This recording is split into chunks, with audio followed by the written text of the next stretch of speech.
첫 번째 뉴스는 전 남편 살해한 고유정, 교도소에서 긴급재난지원금 신청입니다. 전 남편을 살해한 혐의로 체포된 고유정은 작년 6월 1일까지 청주시의 한 아파트에 살았습니다. 전 남편을 살해한 혐의로 구속 기소돼 무기징역을 선고받은 고유정이 정부에서 주는 긴급재난지원금을 신청한 것으로 뒤늦게 밝혀졌습니다. 하지만 고유정은 재난지원금 지급 대상에 포함되지 않습니다. 9월 10일 청주시에 따르면 제주교도소에 수감된 고유정이 지난 7월 말부터 8월 초 법무부를 통해 긴급재난지원금을 신청했습니다. 법무부는 전국 교정시설에 수감 중인 1인 가구 수용자의 대리 신청을 받아 주민등록 주소가 되어 있는 자치단체로 발송했습니다.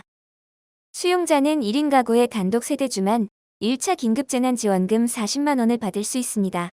청주시 관계자는 고유정이 법무부를 통해 긴급재난지원금을 신청했지만 그는 1인 단독 가구에 해당하지 않아 지급 대상이 아니다라고 하며 이런 내용을 지난 7일 제주교도소에 통보했다고 말했습니다. 고유정은 지난해 5월 25일 오후 8시 10분부터 9시 50분 사이 제주시 조천읍의 한 펜션에서 전 남편 강모 씨를 흉기로 찔러 살해한 뒤 시신을 훼손해 유기한 혐의로 재판에 넘겨져 1심과 2심에서 무기징역을 선고받았습니다. 의부사들을 살해한 혐의에 대해서는 무죄가 선고됐습니다. 제주지검은 지난 7월 대법원에 고 씨 사건에 대한 상고장을 냈습니다. 두 번째 뉴스는 외식업계의 비명입니다. 코로나로 인해 사회적 거리두기 2.5단계로 격상한 가운데 외식업계는 큰 타격을 받고 있습니다. 외식업계를 지탱하던 맛집 탐방과 회식 같은 문화가 급감한 사실이 빅데이터 분석을 통해 나타났습니다.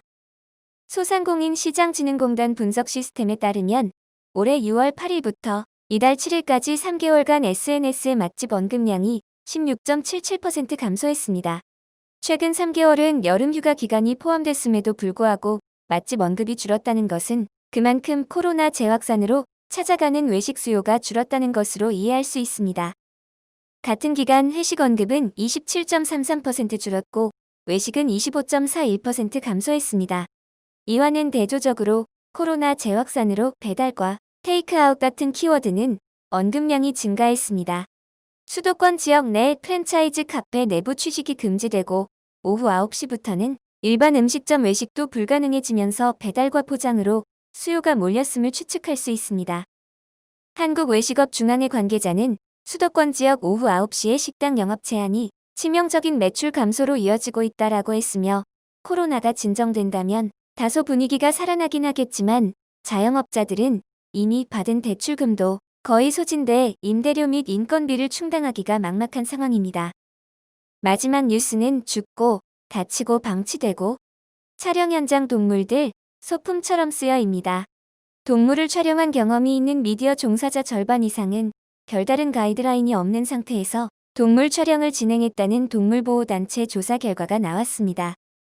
동물권행동 카라가 영화, 방송 및 뉴미디어의 종사자 157명을 상대로 6월 5일부터 28일까지 벌인 촬영 현장의 동물복지 실태조사의 결과를 보면 동물 촬영 경험이 있는 응답자 95명 중 65%는 가이드라인 없이 동물을 촬영했다라고 답했습니다.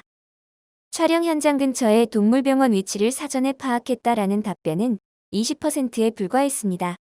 13%는 촬영 시 사고로 동물이 죽거나 다친 적이 있다라고 답했으며 8%는 촬영 시 고의로 동물을 죽이거나 다치게 한 것을 보거나 경험한 적이 있다라고 했습니다. 일부 참여자들은 새가 멀리 날아가지 못하게 하려고 다리를 부러뜨렸다, 혹은 촬영 중 놀란 말을 멈추게 하기 위해 전기 충격기를 사용했다, 또 토끼가 촬영 중에 추위와 담당자 관리 소홀로 죽었다는 경험담을 밝히기도 했습니다. 국내 촬영 현장에 출연 동물이 처한 환경에 대해 69%는 대체로 나쁘다 또는 나쁘다고 답했습니다. 좋다 혹은 대체로 좋다는 응답은 31%에 불과했습니다. 전체 참가자들은 동물 촬영 환경 개선을 위해 가장 중요한 방안으로 출연 동물에 대한 엄격한 기준과 관리체계 마련을 꼽았습니다. 스태프 대상 동물권 교육 의무화, 동물 배우의 가이드라인 제작 배포와 동물학대 처벌 강화 등이 그 뒤를 이었습니다. 카라 측은 10월 말에 열리는 카라 동물영화제에서 출연 동물의 복지 현황과 개선 방안을 점검하는 포럼을 열고 일반 시민과 촬영 현장을 위한 가이드라인을 배포할 예정이라고 밝혔습니다.